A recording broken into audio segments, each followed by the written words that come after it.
For 18 years, I screamed the same sentence. That hair wasn't mine. No one listened. Until now. 18 years. That's how long they took from me. And all it took for them to destroy my life was one strand of hair. Not a confession. Not a fingerprint. Not a motive. Just a hair blonde brittle. And not even mine. I still remember the sound of the gavel when the judge said, "Guilty." I could barely breathe. My legs went numb. My heart didn't break, it collapsed. Behind me, I heard my baby girl cry out, "Mommy," before someone pulled her away. That was the last time I saw her as a child. She was 6. She had on her favorite yellow dress and a pink ribbon in her hair. I didn't even get to hug her goodbye. They handcuffed me right there in the courtroom like I was some monster off the news. The headlines didn't help. Home health nurse charged in brutal murder of local businessmen. I read that while sitting in a cold holding cell, still in my nurse scrubs, still smelling like hand sanitizer and worry. They didn't care who I was before. They only cared that I fit the story they wanted to tell. 2 weeks before the arrest, I was just finishing my shift. I worked in end-of-life care, mostly elderly patients, mostly ignored by their families. I was tired, overworked, and trying to make rent. That's when they came. 2 officers. One smiled too much. The other didn't smile at all. "We'd just like to ask you a few questions," they said. I didn't even put on real shoes, just slipped into my sandals and followed them to the station. Thought I'd be home in an hour. I didn't even call a lawyer. They sat me in a small room with gray walls and bad lighting. The questions were fast, loaded. Did I know Mr. Hargrove? Had I been to his house? Did I resent him? I kept saying no, no, no.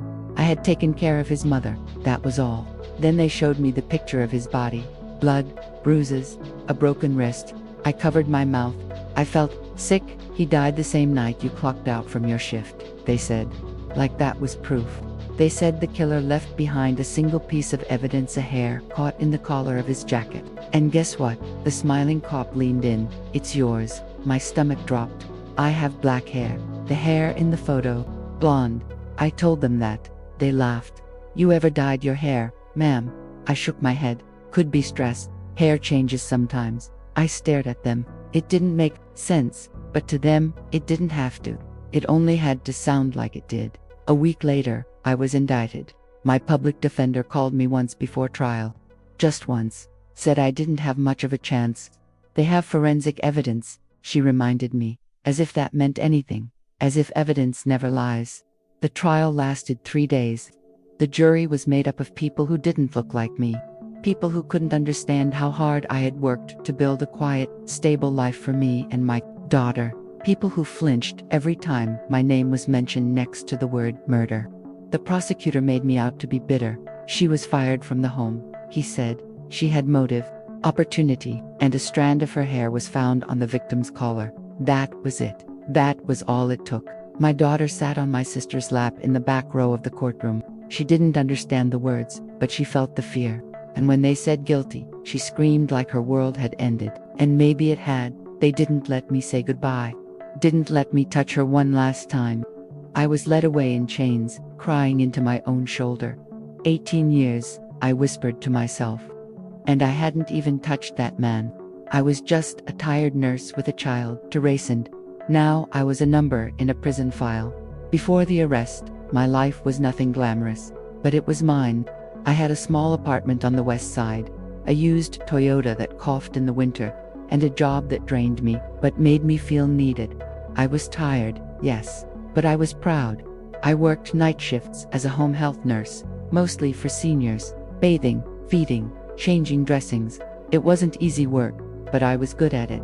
Patients trusted me, families thanked me, and most nights I came home to my daughter already asleep, curled like a comma under her blanket. Her name is Amari, my everything. I used to braid her hair in the mornings, pack her lunch, and kiss her on the forehead before heading out. Again, we didn't have much, but we had routines. And in a chaotic world, routines feel like love. I had worked with Mrs. Hargrove, the mother of the man I was accused of killing. She had late-stage Alzheimer's, couldn't remember her own name, but she liked gospel music. I used to play Mahalia Jackson on my phone, and she'd hum along like the words were buried in her bones. Her son, Kenneth Hargrove, only visited twice while I was assigned there, once to drop off a check.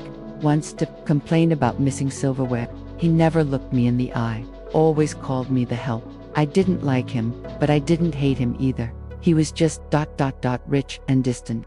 Things started going sideways after Mrs. Hargrove passed. Natural causes, peacefully, in her sleep. A week later, I was let go, no explanation. They said the family wanted a change, no complaints filed, no warnings, just gone. I didn't panic at first. These things happen in my line of work. Families get weird. With grief still, I updated my resume, started looking for new clients, but I noticed something strange. None of the agencies I contacted called me back. Not one. Then my neighbor Carla stopped talking to me, just like that. We used to trade casseroles. She'd babysit Amari when I had double shifts, but now she pulled her kids inside when I walked by, like I had a disease. A week later, 2 detectives showed up at my door, asked me to come answer a few questions about Kenneth Hargrove. I was surprised, but not scared. Not yet. I thought maybe it had something to do with his estate, maybe a dispute over his mother's will. I had no idea what was coming. At the station, the tone changed. It wasn't curiosity, it was accusation. They brought up my firing, asked why I was angry with the Hargrove family. I told them I wasn't. Confused, maybe, disappointed, but not angry. Then they showed me a photo of Kenneth's body, found in his townhouse. Signs of a struggle. A blunt object to the head. No forced entry. Looks personal, one of them said, eyes locked on mine. I froze. Personal. I hadn't seen him in over a month. I told them where I was that night home, with Amari. We had watched a movie.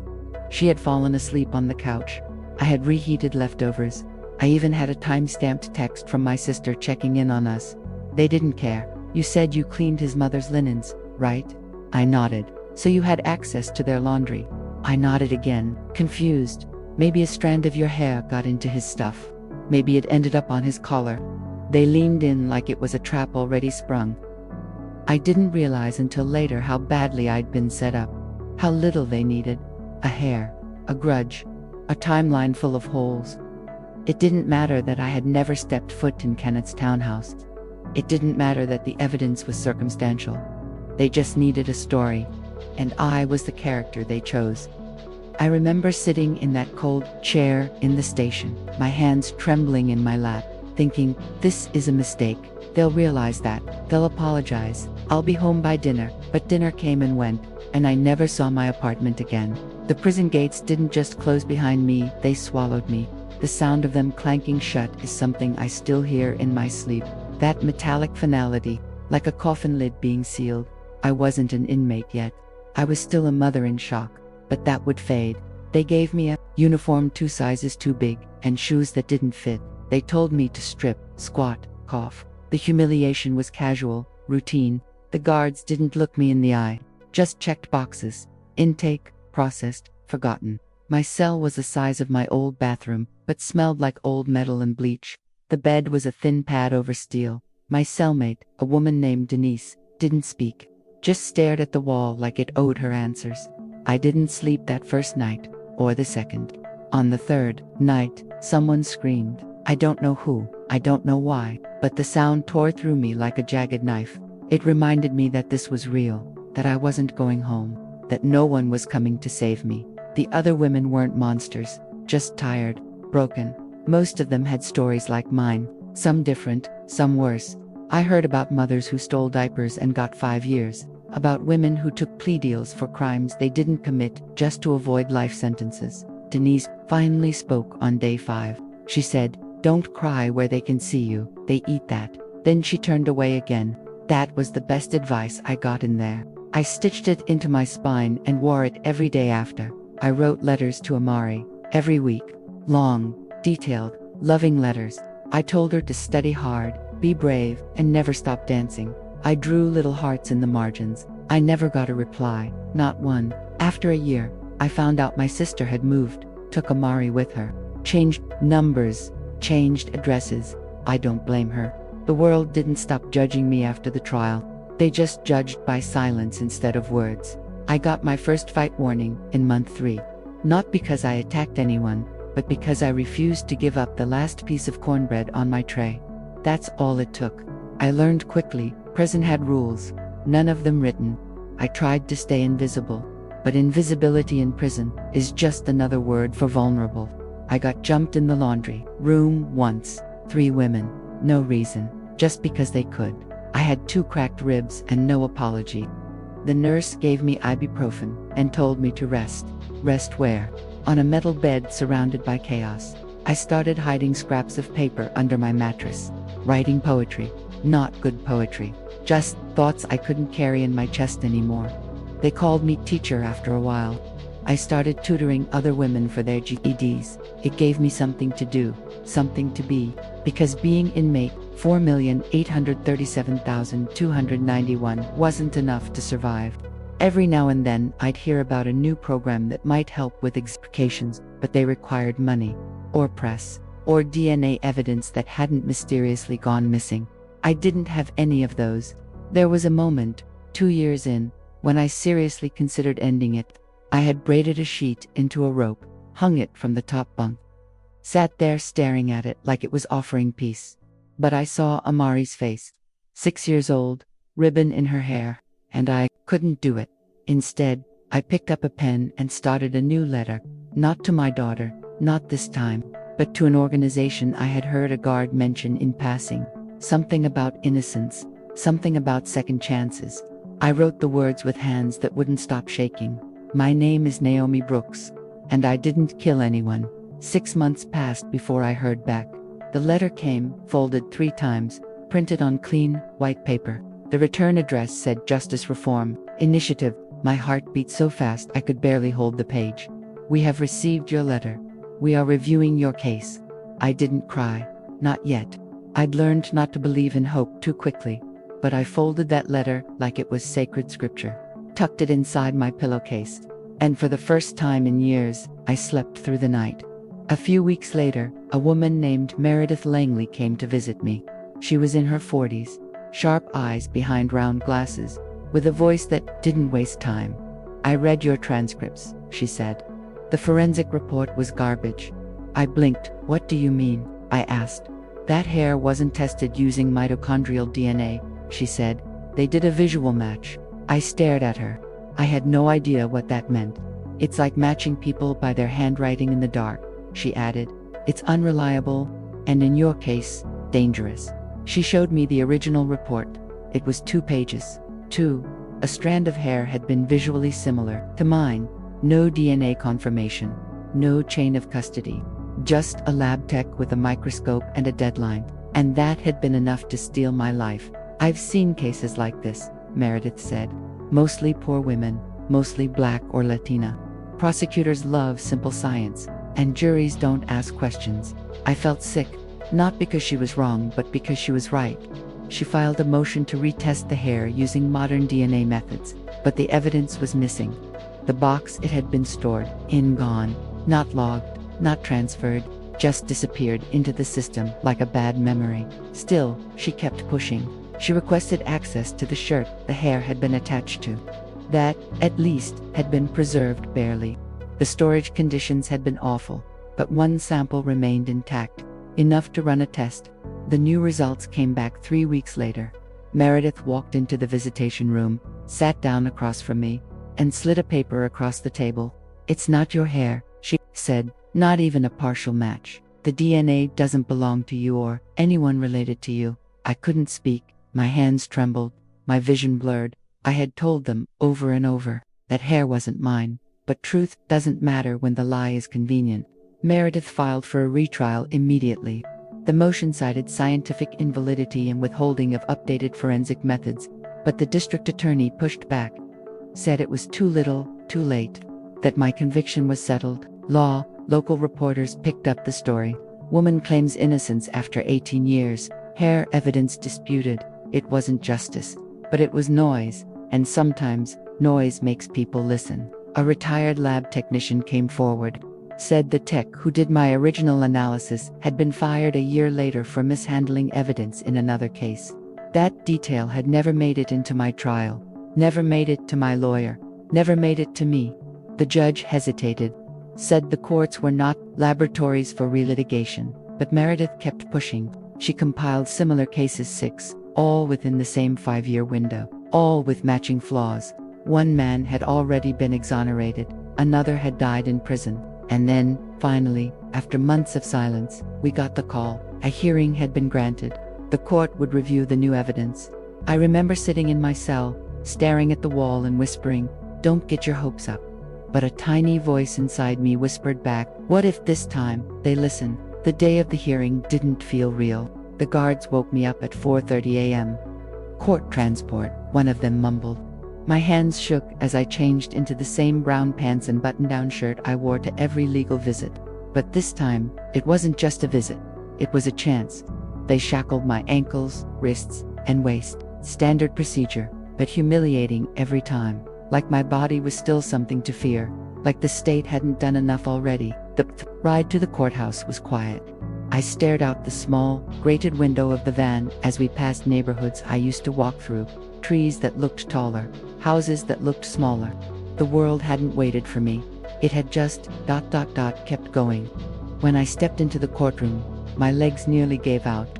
It was the same judge, the same cold walls, but the room felt different. Meredith was already there, folders stacked high, eyes alert. The prosecutor looked annoyed. He hadn't expected this to get this far. He stood, cleared his throat, and said, "We maintain that the conviction was based on evidence available at the time." Meredith stood right after and said that evidence was flawed, and now we can prove it. They went back and forth for what felt like hours. Every time the prosecutor spoke, I shrank a little. Every time Meredith spoke, I sat taller. She wasn't just defending me, she was believing me. Then came the testimony from the new lab analyst, calm, composed, devastating. "The original hair was not a match," he said. "In fact, the DNA profile excludes Ms. Brooks entirely." Gasps whispered across the room. Even the judge's brow furrowed. Meredith showed that my legal team had never been told about the technician's firing, that no secondary test had ever been done, that the supposed hair match had been enough to convict, but not enough to verify. Finally, the judge asked if I had anything to say. My mouth went dry.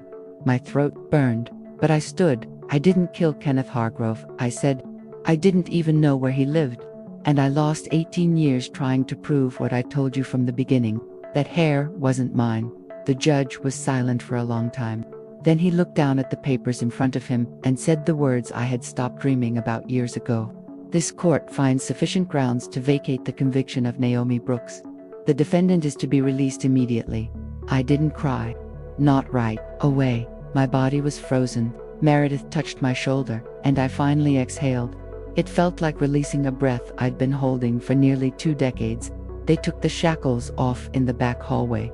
My wrists were sore, my ankles red. But when I stepped outside those courthouse doors, the air hit me like a tidal wave. I forgot what freedom smelled like. Clean, sharp, loud. The sun was too bright, the cars too fast. I covered my ears for a second. Everything was overwhelming. People clapped, some cried. I just stood there, silent, whole, free. That night, I slept in a motel bed. Meredith had arranged it. She brought me hot food and a phone. The sheets were clean. The pillow was soft. I cried into it for hours, not because I was sad, but because I had finally stopped surviving and started living. Before falling asleep, I sat on the edge of the bed and whispered to myself, "It's over." But something deep inside me answered, "No, it's just beginning." The first morning in freedom, I woke up before the sun. I didn't need to.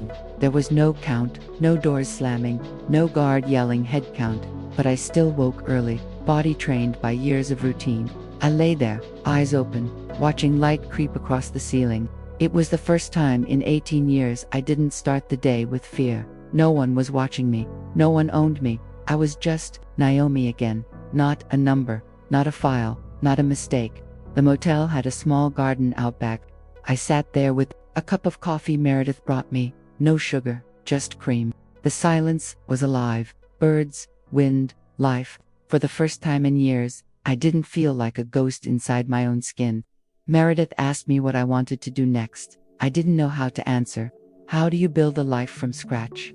With a criminal record that no longer existed but still lingered in every look, every form, every doubt. She helped me get a temporary apartment, a set of clothes, an old phone. I scrolled through names I didn't recognize, contacts gone, connections erased by time and trauma, but I still had one number memorized. My sister's I called. It rang twice, then a voice older, tired, familiar. Hello, I froze. It's me, I whispered. Silence, then I heard her breath catch. Naomi, she said. Is it really you? We cried. We didn't talk much, there were too many things between us, but she said Amari was okay, grown now, in college, doing well. I asked if I could see her. She said she'd ask. A week later, I sat on a park bench, wearing my best shirt, hands shaking. Then I saw her, my daughter, taller than I remembered, stronger. She looked like me, and nothing like the little girl I lost. She walked slowly, no rush, no anger, just curiosity. When she stopped in front of me, I stood. Hi, I said. She didn't speak, just stared. Then, after a long moment, she opened her arms, we hugged, and I finally let myself cry. Really cry, not quiet tears in the dark, but full sobs in daylight, with her arms around me. It didn't fix everything, but it was enough to start again. I joined a group for exonerees, men and women like me, stories like mine, some worse. Together, we shared scars like war veterans. We weren't broken. We were survivors, warriors, witnesses to what can happen when truth is ignored. Meredith helped me start a petition to ban visual hair comparison from forensic practice in the state. It got 10,000 signatures in a week. News outlets picked it up. I was asked to speak on a panel. I almost said no, but then I remembered the women, still inside, waiting for someone to fight for them. I spoke in front of a full room. My voice cracked, my hands trembled, but I told the truth. They took 18 years from me, but they didn't take my mind, and they didn't take my name. I started volunteering at a local youth center, teaching girls how to write, how to question, how to protect their voice. One of them asked me, Miss Naomi, what do you do when no one believes you? I said, you believe yourself harder. And now, every morning, I wake up in my own bed, in a place that smells like lavender and clean paper. I make coffee, I water my plants, I write letters to women still inside. And sometimes, when it's quiet, I run my fingers through my hair and remind myself, it was never about the hair. It was about the truth. And the truth found me, even when no one else did.